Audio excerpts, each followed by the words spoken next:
नमस्कार साथियों आज महाराष्ट्र, झारखंड और तमाम राज्यों के उपचुनाव के रिजल्ट आए हुए हैं। कहीं किसी पार्टी के लिए खुशी तो कहीं गम का ये नतीजा रहा।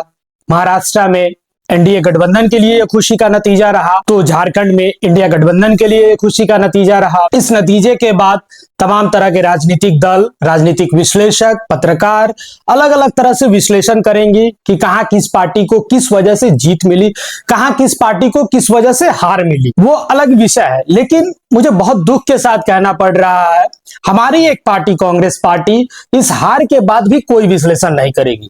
हालांकि हमारे पार्टी के शीर्ष नेता ये बोल रहे हैं कि हमारी पार्टी इस पर विचार विमर्श करेगी कि हम महाराष्ट्र में हमारी कहां चूक हुई कि इतना बुरा नतीजा आया।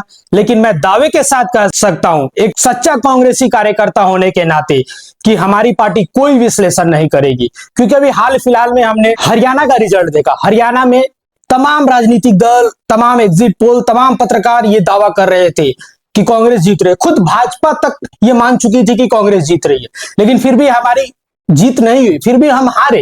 लेकिन उस हार से भी हमारे पार्टी नेतृत्व ने कोई सीख नहीं लिया। मुझे बहुत दुख के साथ कहना पड़ रहा है, हम कार्यकर्ताओं को जवाब देना पड़ता है। लोगों को हमसे लोग सवाल करते हैं कि आपका पार्टी हार रहा है, आपके नेता हार रहे हैं, हम क्या जवाब दे लोगों को। हमें दुख होता है अपने पार्टी की हार पर। हम एक सच्चे कांग्रेसी हैं। जैसे हरियाणा में संगठन के ऊपर सवाल उठा, महाराष्ट्र में उसी तरह संगठन के ऊपर सवाल उठ रहा है।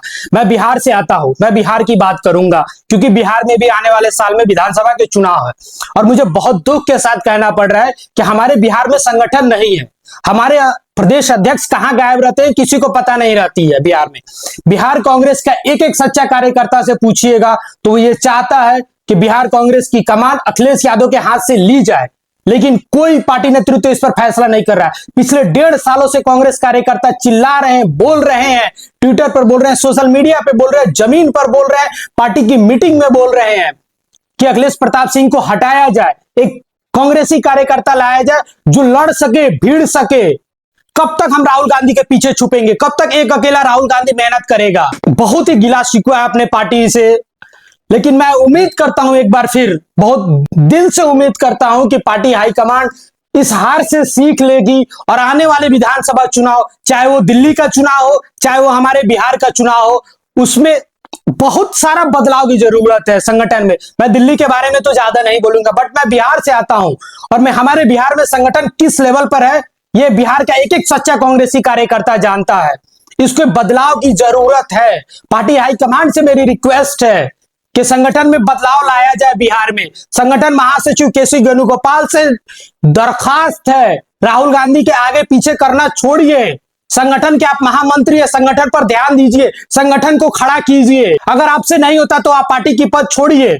बहुत सारे ऐसे सीनियर लीडर है, चाहे वो सचिन पायलट हो, चाहे वो कन्हैया कुमार हो, चाहे वो इमरान प्रतापगढ़ी हो, चाहे बहुत सारे, चाहे गौरव गोगोई हो, बहुत सारे सीनियर लीडर है जिनमें यह क्षमता है संगठन को चलाने का। अगर आपसे नहीं होता तो यह पद छोड़िए। ये एक सच्चा कांग्रेसी का दिल का दुख है, क्योंकि हमने झेला है लोगों के ताने, हम झेल रहे हैं, लेकिन फिर भी हम डिफेंड कर रहे हैं, फिर भी हम लड़ रहे हैं, बोल रहे हैं, क्योंकि हम कांग्रेस में राहुल गांधी के वजह से हैं और हम सच्चे कांग्रेसी हैं। आखिरी दम तक लड़ेंगे।